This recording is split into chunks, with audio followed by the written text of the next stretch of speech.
कुठलेही क्षेत्र असो, प्रत्येकाच्या आयुष्यात संकट येतातच. संघर्ष करावाच लागतो. संघर्ष केल्याशिवाय यशस्वी होता येत नाही. त्यासाठी जिद्द व चिकाटी गरजेची असते. शिकलेल्या संघर्षातून व्यक्ती पारंगत होतो. प्रत्येक व्यक्ती हा शून्यातूनच स्वतःचे अस्तित्व निर्माण करून शिखरावर पोहोचलेला आहे. आजच्या काळात स्त्री चूल, मूल व चार भिंतीच्या चौकटीत न राहता अनेक क्षेत्रे काबीज केली आहेत, असे प्रतिपादन सोलापूरच्या माजी महापौर श्रीकांचना यन्नम यांनी केले. श्री मार्कंडेय सोशल फाउंडेशन संचलित पद्मशाली सखी संगमच्या वतीनं जागतिक महिला दिनाचे औचित्य साधून रविवारी 16 तारखेला पूर्व भागातील श्रीराम मंदिरात झालेल्या कार्यक्रमात संघर्षातून भरारी घेणाऱ्या पद्मशाली समाजातील कर्तबगार महिलांचे गौरव सोहळा समारंभात अंबिका गुंडला, मंजुषा मुर्दिड्डी, कल्याणी पेनगोंडा, मीनाक्षी श्रीराम व श्वेता गोटीपामुल यांच्या सन्मान प्रसंगी त्या बोलत होत्या.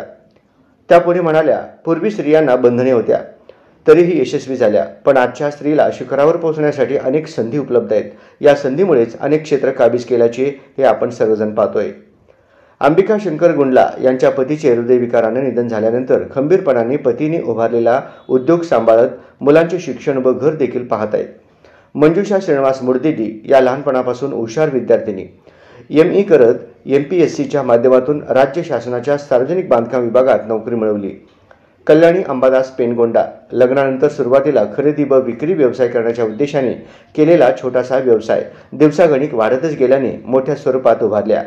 Amazon व स्विगी यासारख्या बहुराष्ट्रीय कंपन्यांच्या माध्यमातून ऑनलाईन विक्रीही सुरू केल्या.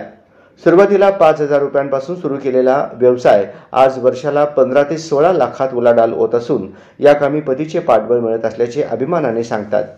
मीनाक्षी श्रीनिवास श्रीराम ज्या ठिकाणी शिक्षण घेतल्या त्याच संस्थेत शासकीय नोकरी मिळवल्या. लग्नानंतर शिक्षण व खासगी नोकरी करत डिग्री पूर्ण करून संघर्षातून भरारी घेत वृत्तपत्रात शासकीय नोकरीची जाहिरात पाहून ऑनलाईन फॉर्म भरून पेपर देत नोकरी मिळवल्या. सध्या त्या सिव्हिल हॉस्पिटलमध्ये लॅब टेक्निशियन म्हणून कार्यरत आहेत. श्वेता विद्याधर गोटीपामुल यांच्या माहेरची परिस्थिती शैक्षणिक पार्श्वभूमी नसताना देखील जिद्द चिकाटीने BE इलेक्ट्रिकल इंजिनियरपर्यंत शिक्षण घेऊन महावितरणमध्ये शासकीय नोकरी मिळवली.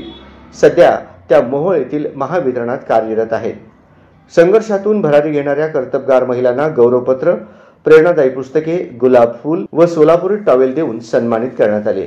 याप्रसंगी सत्कार मूर्तींनी आपले मनोगत व्यक्त केल्या. अहिल्याबाई होळकर, सावित्रीबाई फुले, भारताच्या पहिल्या महिला IPS किरण बेदी, सुधा मूर्ती, कल्पना चावला अशा प्रेरणादायी पुस्तके खास करून पुण्याहून मागवण्यात आले. फाउंडेशन व सखी संगमचे संस्थापक गौरीशंकर कोंडा यांच्या मार्गदर्शनाखाली सखी संगमच्या समन्वयिका कला चन्नापट्टण यांनी सूत्रसंचालन करत आभार मानले. शालिनी दोरनाल, कॅनडा व सुजाता गोल्ला, मुंबई यांच्या रोशन टी हाऊसतर्फे अल्पपहाराची सोय करण्यात आली. कार्यक्रम यशस्वी करण्यासाठी सल्लागार ममता मुदगुंडी, गीता भूदत्त, सुनीता क्यामा नीलम, हेमा मैलारी, वनिता सोरम, पल्लवी संगा, प्राध्यापक सपना मिठ्ठापल्ली, पद्मा मेडपल्ली, विद्या श्रीगादी, पूजा चिप्पा, आरती बुधारम, सुरेखा भीमनपल्ली यांच्यासह फाउंडेशनचे श्रीनिवास कामूर्ती, किशोर व्यंकटगिरी, श्रीनिवास पोटाबत्ती यांचे सहकार्य मिळाले.